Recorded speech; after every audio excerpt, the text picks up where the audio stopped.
Vous êtes-vous déjà demandé comment un email pouvait être envoyé à l'autre bout du monde? Ou comment Internet fonctionnait réellement? Ou tout simplement, comment fonctionnait ce réseau? Le terme réseau définit un ensemble d'entités, objets, personnes, interconnectées les unes avec les autres. Un réseau permet ainsi de faire circuler des éléments matériels ou immatériels entre chacune de ces entités selon des règles bien définies. On trouve quelques-uns des réseaux les plus complexes et les plus intéressants dans la nature. Saviez-vous par exemple que les peupliers faux-trembles se développaient au sein de groupes appelés colonies? Votre arbre généalogique est un réseau de personnes qui vous est associé. Vous ne pouvez connaître que quelques-unes des générations qui composent votre réseau familial, même si celui-ci s'étend parfois sur des centaines, voire plusieurs centaines d'années. L'humanité a créé de nombreux systèmes et réseaux. Une chaîne de montage est un exemple de réseau créé par l'homme. Nous allons maintenant nous pencher sur le réseau informatique, son histoire, ses composants. Sous l'impulsion du département américain de la Défense, Internet a débuté en 1969 sous la responsabilité de l'agence connue sous le nom de DARPA. Le réseau, qui s'appelait alors ARPANET, devait assurer les échanges d'informations électroniques entre les centres névralgiques américains dans le contexte de la guerre froide. Le cahier des charges établi par le département américain de la Défense imposait que ce réseau puisse poursuivre ses activités en cas d'attaque nucléaire. Vince Cerf, qui était alors le responsable de cette agence, a collaboré avec Robert Kahn et le français Louis Pouzin pour créer et développer le protocole TCP/IP. Le réseau ARPANET est finalement devenu Internet. En 1984, on comptait seulement environ 1000 utilisateurs d'Internet.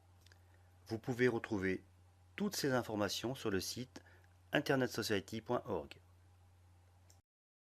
Aujourd'hui, les réseaux informatiques nous relient plus que jamais.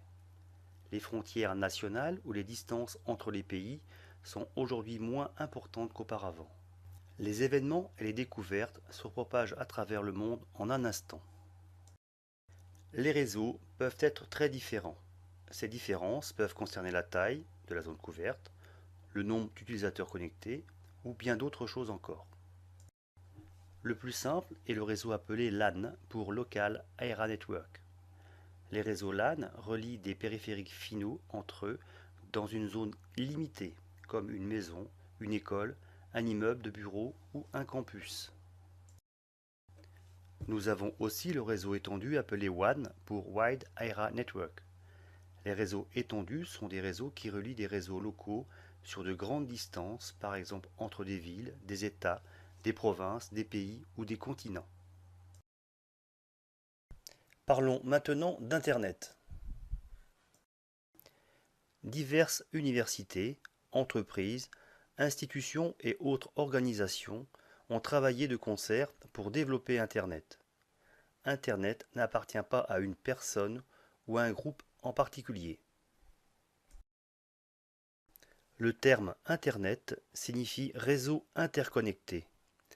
Internet est en fait un ensemble de réseaux connectés les uns aux autres. Il s'agit par conséquent d'un réseau de réseaux. Si Internet est un réseau par lequel transitent des données, le Web, raccourci de World Wide Web, traduit en français par la toile d'araignée mondiale, correspond à une des applications utilisant ce réseau, la principale. Pour expliquer autrement la différence entre le Web et Internet, on pourrait dire que le Web n'est pas Internet, mais sa principale application. Le modèle utilisé par Internet fonctionne sur le principe de client-serveur. Les clients sont des ordinateurs qui sont généralement utilisés par une seule personne. Cette personne demande des informations à un serveur et le serveur répond en fournissant les informations demandées. Nous allons voir maintenant les différents équipements utilisés dans les réseaux. Nous retrouverons tous ces modèles de périphériques lors de l'utilisation de l'outil de simulation Cisco Packet Tracer. Nous avons ici une représentation des équipements terminaux. Le périphérique terminal constitue soit la source, soit la destination d'un message transmis à travers le réseau. Les périphériques intermédiaires relient les périphériques finaux entre eux. Un commutateur est équipé de ports permettant de connecter un grand nombre de périphériques au réseau. La grande différence entre un commutateur et un routeur, c'est qu'un routeur relie ensemble plusieurs réseaux.